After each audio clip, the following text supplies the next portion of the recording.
اگر اس پورے جلسے میں کوئی اچانک سے آ جائے جو بالکل ننگا ہو، اس کے بدن پہ کپڑا نہ ہو، تو پہلی نظر میں ہم کہیں گے کہ یہ آدمی پاگل ہے، یہ آدمی پاگل ہے۔ اگر یہ صحیح ہوتا تو یہ ننگا نہ ہوتا۔ ایک عقل مند انسان جس کا دماغ صحیح طریقے سے کام کر رہا ہو، ایسا نہیں ہو سکتا کہ وہ ننگا گھومے گا، کیونکہ لباس ہماری ستر پوشی کرتا ہے، ہماری شرمگاہ کو ڈھانپتا ہے، ہماری عزت پر پردہ ڈالتا ہے۔ اب ذرا قرآن کی اس آیت پر غور کرو، ہن لباس لکم وانتم لباس لہن، تمہاری بیوی تمہارے لیے لباس ہے، تم اپنی بیوی کے لیے لباس ہو۔ وہ تمہاری عزت پر پردہ ڈالتی ہے، تم اس کی عزت پر پردہ ڈالتے ہو۔ وہ تمہیں چھپاتی ہے، تم اسے چھپاتے ہو، تم دونوں ایک دوسرے کے لیے پردہ ہو، پردہ۔ اسی لیے اللہ کے نبی نے سختی سے منع کیا ہے۔ سہاگ رات کے بعد لڑکے اپنے دوستوں سے شیئر کرتے ہیں اپنی باتیں، اسلام نے قطعی طور پر حرام کیا ہے۔ بیڈ روم کے اندر میاں بیوی کے درمیان جو باتیں ہو رہی ہیں، جو محبت ہو رہی ہے، وہ میاں بیوی کے درمیان کا ایک راز ہے، ایک سیکرٹ ہے۔ اس سیکرٹ کو آپ کو کسی کے سامنے ظاہر نہیں کرنا ہے۔ خبردار خبردار، کوئی عورت اپنی سہیلیوں کو نہ بتائے، کوئی مرد اپنے دوستوں کو نہ بتائے۔ اللہ کے نبی نے منع کیا ہے۔ کیوں منع کیا ہے؟ فرمایا ہن لباس لکم وانتم لباس لہن، تم دونوں ایک دوسرے کا لباس ہو، اور لباس کا کام تو پردہ ڈالنا ہوتا ہے، لباس کا کام بے پردہ کرنا نہیں ہوتا۔ اللہ اکبر، یہ محبت ہے جو نکاح کے ذریعے پیدا ہوتی ہے میرے بھائی۔ اسی لیے اسلام نے نکاح کرنے کا حکم دیا اور نکاح کو آسان بنانے کا بھی حکم دیا۔ اللہ کے نبی فرماتے خیر النکاح ایسرہ، سب سے زیادہ برکت والا نکاح وہ ہے جس کے اندر سب سے کم خرچ کیا جائے، سب سے آسانی کے ساتھ نکاح ہو جائے۔ اسی لیے اللہ کے نبی نے نکاح کو آسان کرتے ہوئے فرمایا اذا خطبا، جب تمہارے لڑکا یا لڑکی کے لیے اذا خطب الیکم ممن ترضون دینہ وخلقہ، جب تمہارے لڑکا یا لڑکی کے لیے کوئی اچھا رشتہ آ جائے، دیندار گھر کا رشتہ آ جائے، اچھے اخلاق والے گھر کا رشتہ آ جائے، فزوجوہ، تو تم اپنی لڑکی کی شادی کر دو، تم اپنے لڑکے کی شادی کر دو۔ اگر تم ایسا نہیں کرو گے، الا تفعلوا، اگر تم ایسا نہیں کرو گے، تکن فتنۃ فی الارض وفساد عریض، تو زمین کے اندر بہت زیادہ فساد پھیل جائے گا، فتنہ پھیل جائے گا۔ آج فتنہ پھیل رہا ہے، فتنہ پھیل رہا ہے۔ آج ہم نے نکاح کو مشکل بنایا، بارات کا سسٹم ہم نے داخل کیا، جہیز کا سسٹم ہم نے داخل کیا، لاکھوں روپے کا ولیمہ ہوگا تب نکاح ہوگا، بارات 200 لوگوں کی بارات جائے گی تب نکاح ہوگا، 2 ویلر اور 4 ویلر ملے گی تب نکاح ہوگا۔ ہم نے جب نکاح کو ان رسموں کے ذریعے بوجھل بنایا، نتیجہ یہ نکلا آج نکاح مشکل ہو رہا ہے اور زنا آسان ہو رہا ہے۔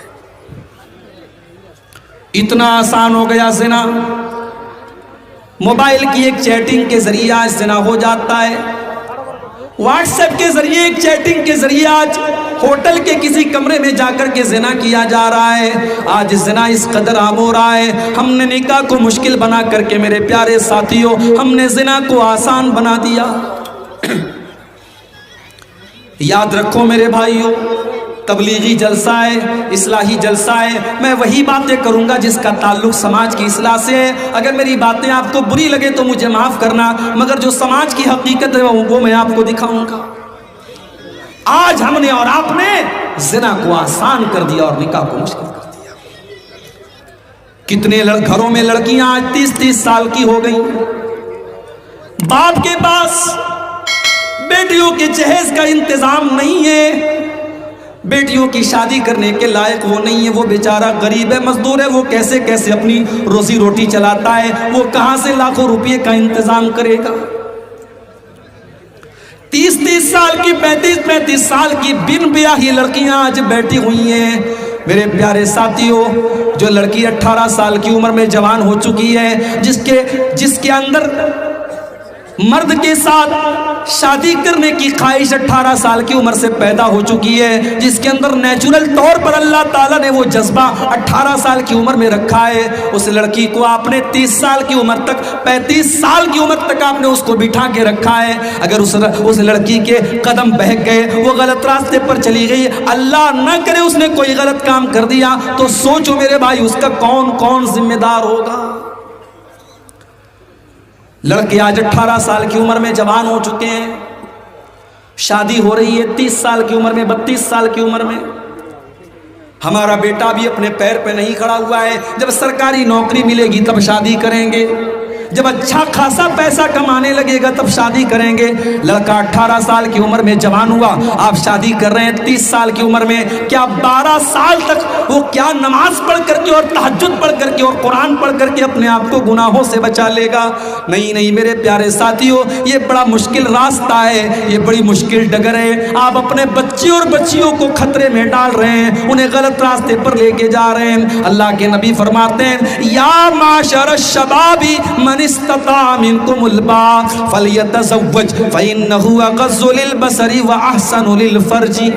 اللہ کے نبی فرماتے ہیں، اے نوجوانوں، جب تم شادی کے قابل ہو جاؤ، جب تم جوان ہو جاؤ اور بیوی کا خرچہ اٹھانے کے قابل ہو جاؤ، فلیتزوج، تو تم نکاح کر لو۔ علماء کہتے ہیں یہاں نبی نے حکم دیا ہے فلیتزوج، ہمارے علماء بیٹے ان سے پوچھ لو، فلیتزوج یہ امر کا صیغہ ہے، اور شریعت کا قاعدہ ہے کہ امر کا صیغہ وجوب پر دلالت کرتا ہے۔ جہاں قرآن اور حدیث میں حکم دیا جائے اور دوسرا کوئی قرینہ موجود نہ ہو تو وہاں امر وجوب پر دلالت کرتا ہے۔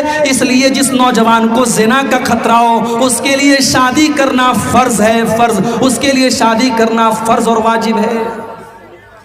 اگر زنا کا خطرہ ہے تو اس مرد کے لیے اور اس عورت کے لیے نکاح کرنا فرض ہے۔ میرے پیارے ساتھیوں، نکاح سنت نہیں ہے، نکاح مستحب نہیں ہے، نکاح کرنا فرض ہے اس انسان کے لیے۔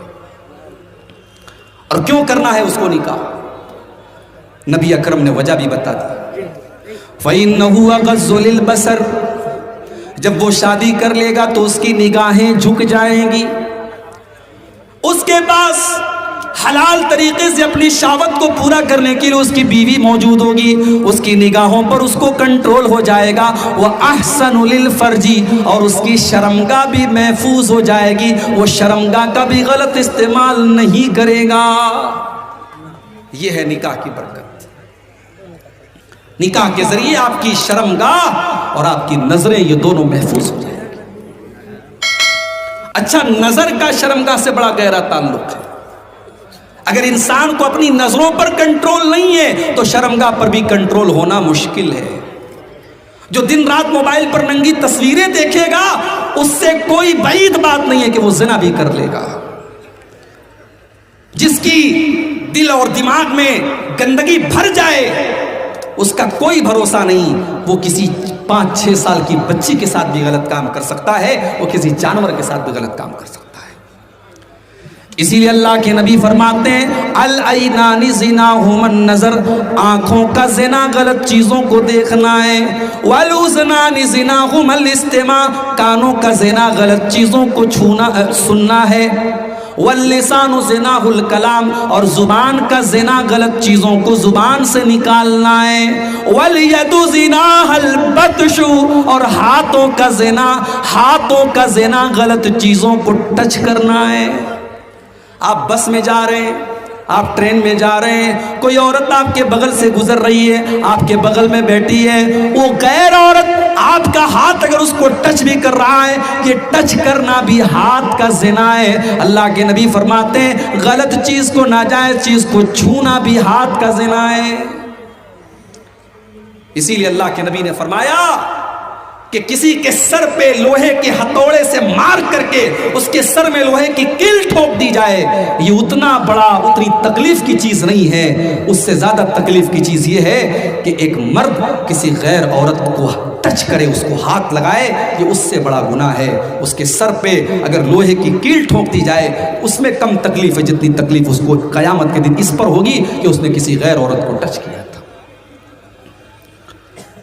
آگے اللہ کے نبی فرماتے والرجل زناھا الخطا، پیروں کا زنا غلط چیزوں کی طرف چل کے جانا ہے، آنکھوں سے زنا ہو رہا ہے، زبان سے زنا ہو رہا ہے، کانوں کے ذریعے تم گندے گندے گانے اور بالی ووڈ کے سانگ سن کر کے کانوں سے زنا کر رہے ہو، تم زبان سے گالی بک کر کے زبان سے زنا کر رہے ہو، تم ہاتھوں سے غلط چیزوں کو ٹچ کر کے اپنے ہاتھوں سے زنا کر رہے ہو، تم پیروں سے غلط راستے پر جا کر کے پیروں سے زنا کر رہے ہو۔ اور اللہ کے نبی فرماتے ہیں جب ان تمام چیزوں پر انسان کو کنٹرول نہیں ہوتا ہے، والقلب یہویٰ ویتمنی، اس کے بعد انسان کے دل میں غلط کام کرنے کی تمنائیں پیدا ہونے لگتی ہیں، اس کے دل میں اچھائیں پیدا ہونے لگتی ہیں، والفرج یصدق ذلک ویکذبہ، اور اس کے بعد یا تو اس کی شرمگاہ وہ کام کر ڈالتی ہے یا اس کام سے بچ جاتی ہے، یا تو انسان زنا کر ڈالتا ہے یا بچا لیتا ہے، لیکن شروعات انہی چیزوں کے ذریعے ہوتی ہے۔